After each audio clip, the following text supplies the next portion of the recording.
어제 대검 감찰본부의 감찰 결과가 있었는데요. 그 감찰 진행 과정이나 또 징계 감찰위원회의 의사결정 과정 등에 있어서 많은 문제점들이 있는 것으로 드러나고 있습니다. 이 부분에 관해서 간단히 논평하도록 하겠습니다. 대검찰청이 어제 윤석열 전 팀장에 대해서는 직무상 의무 위반으로 중징계에 해당되는 정직 처분을 청구했고, 조영곤 검사장과 이진한 서울지검 2차장에 대해서는 무혐의로 종결했다고 발표했습니다. 사실관계가 파악이 안 됐다라고 한편으로 말하면서도 외압 의혹의 당사자에게는 무혐의 처분을 내렸습니다. 반면에 문제를 제기한 윤 지청장에게는 정직 처분에 관한 청구를 했습니다.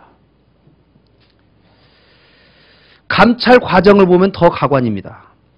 한 차례의 서면 조사, 또 궁금한 것 전화로 몇 마디 물어보는 것, 이것이 감찰 활동의 전부였다고 합니다.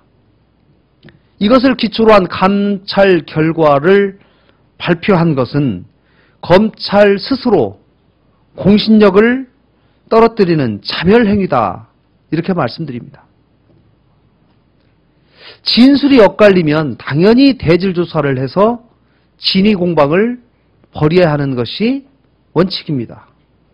그러함에도 서면조사만으로 조사하고 양쪽 의견이 다르기 때문에 혐의를 인정할 수 없다라는 것으로 발표를 한다면 누가 그 감찰 결과를 믿겠습니까?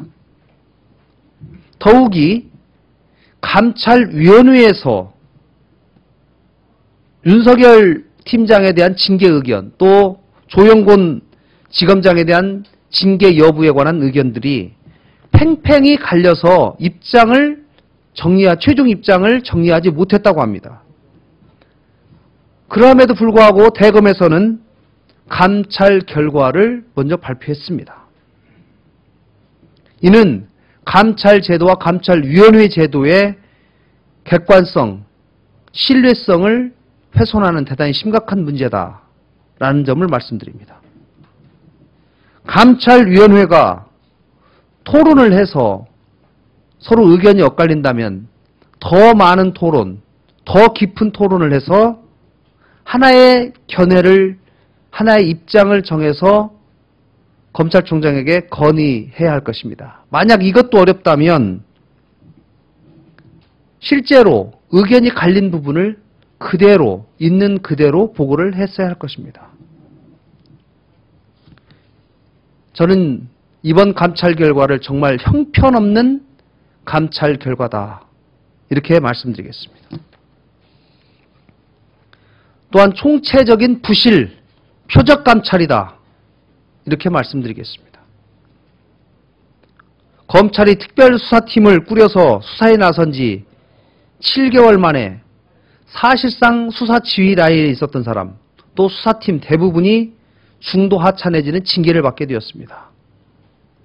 특히 이번 감찰 결과를 통해서 용기를 가지고 진실을 파헤치려는 검사들을 캐내려고 했던 것이 처음부터 기획된 것이 아닌가라는 의문을 지울 수가 없습니다.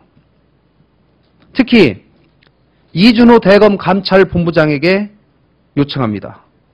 윤상현 새누리당 원내수석 부대표에 대한 수사기밀 유출 의혹에 대해서 조사조차도 하지 않았습니다. 그 이유에 대해서 납득할 만한 해명을 해야 할 것입니다. 이번 발표를 통해서 검찰이 스스로 외압을 물리치면서 독자적인 독립적인 수사를 할 수 있는 조직이다 라고 하는 것이, 다시 하겠습니다. 이번 감찰 발표를 통해서 검찰이 스스로 외압을 막아낼 수 없다라는 것이 증명되었습니다. 더더욱 특검의 정당성과 필요성이 확실해진 겁니다. 민주당은 국정원 개혁만큼이나 검찰 개혁도 대단히 시급한 과제라는 것을 분명히 합니다. 검찰은 권력의 신여가 아니라 국민의 검찰로 거듭나야 합니다. 이번 김진태 검찰총장 내정자에 대한 인사청문회 과정에서 이러한 점들에 대해서 명확하게 내정자의 철학과 자질을 검증해 나가도록 하겠습니다.